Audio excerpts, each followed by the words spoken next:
Am I looking pale? Whatever. What's up, schmuckos? I was in the middle of a script for another video, but they just dropped this show and I have to talk about it. I'm like the dude who found Jesus' tomb empty. And trust me, this is on a similar level of holiness. As in, holy shit, this show is great. Now, I haven't watched the Scott Pilgrim movie or read the comics yet. Cut me some slack. In part because I heard about this adaptation. In part because I'm a lazy sod. But my lack of connection to the property should make this recommendation all the more impactful, because it's such an amazing work in its own right. And I mean, I would never speak with bias in a review. Right, mainstream media? Right? If you haven't given it a shot yet, please do.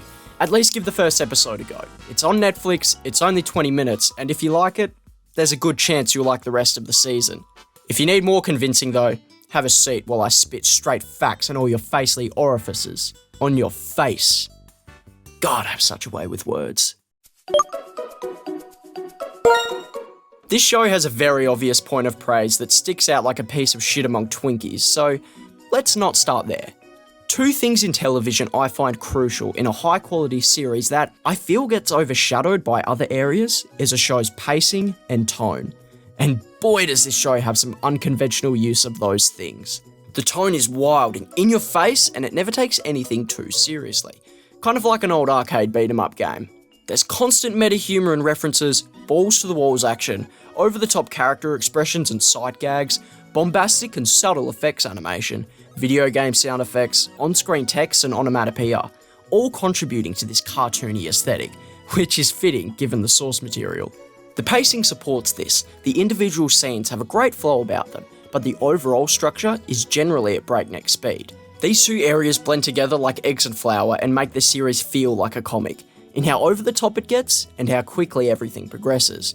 And it's executed incredibly effectively. I love how it never actually acknowledges the fact that people just fight each other and have superpowers and explode into coins when defeated. You just accept it because it's so cartoony.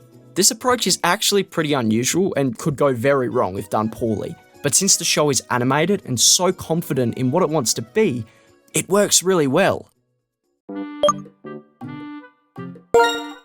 The humour in the show is pretty laid back and dry, which I personally really enjoy. It's less actual jokes and more so the nuances in the performances and subtleties in the dialogue, supported by the visual gags to craft some great comedic moments. The characters are all great. Scott is super charming and Michael Cera's performance is on point. Ramona's really entertaining and surprisingly deep. And, you know, goth girls are pretty hot. The two have really good chemistry. The cast in general just play off each other so well with some really expressive voice work. Cool. And you're here because... Didn't you read my letter? Kind of. Wallace is funny as hell and also cool and gay. My favourite might be young Neil though. He's written so ridiculously oblivious it's almost annoying, but that in combination with Johnny Simmons' performance loops it back to utter brilliance. Or maybe that's the only character with an intelligence level I can relate to. I'm still trying to figure that out. There's also this meta-narrative throughout the show that links it with the plot of the film adaptation in some weird but interesting ways. It's really subversive. The show goes in a completely different direction than what I was expecting, but it works well and gives a bit of commentary on adaptations and art and how the two coexist. But I'll save that for a later video, possibly in live action. If I can fanboy for a minute, I'm a huge Edgar Wright fan, so seeing his influence on an animated project is just so fucking cool. His unique style is so apparent here, and I think the medium is able to realise his vision more effectively, in part thanks to Abel Gongora's great direction. That leads me back to the biggie, the visuals. If you're at all into animation like me, you really owe it to yourself to bask in these gorgeous frames. The series slams you in your chair, hands you some tissues, and smacks you in the face with some truly stunning artistry for 8 episodes straight.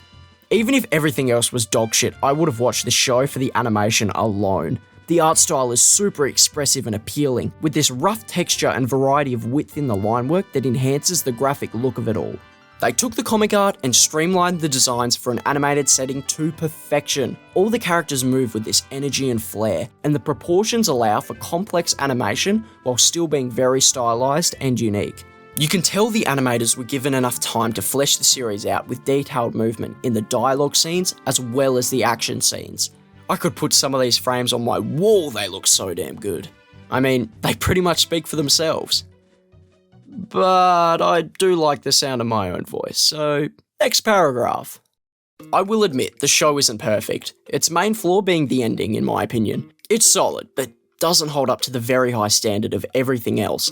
Kind of like getting a Macca's soft serve after a Michelin star level burger with crack in it.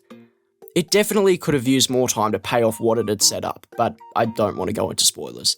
Some characters feel underdeveloped as well. I would have liked to see more of all these guys.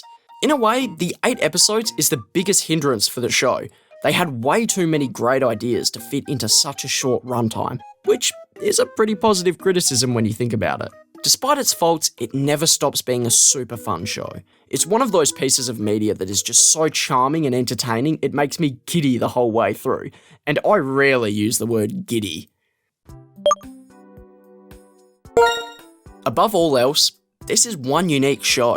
It's got so many distinct influences between places and mediums. The uniqueness of it is what makes it so special to me. Very few shows look and feel like this, and that's such a shame. You see, I titled this video, "You Will Watch Scott Pilgrim Takes Off or else we won't get more amazing creative works like this." It's not flawless, but it's a unique vision from creatives that deserve to be recognised. So support it, because I need more shows like this. But what do I know? You could watch the newest cake baking show that they shit out regularly on this godforsaken website. God, I fucking hate Netflix. Thanks for listening to my unhinged ramble. You're still here, so you probably really hate me. This website is pretty new, so I think there's this button you could press under the video to see more of my stuff. I don't know, but there's no better time because more shit content is on the way. Summer job just has me a bit tied up at the moment, but the slot flow will resume soon. Now, back to my other video about why the Lorax is a cinematic masterpiece.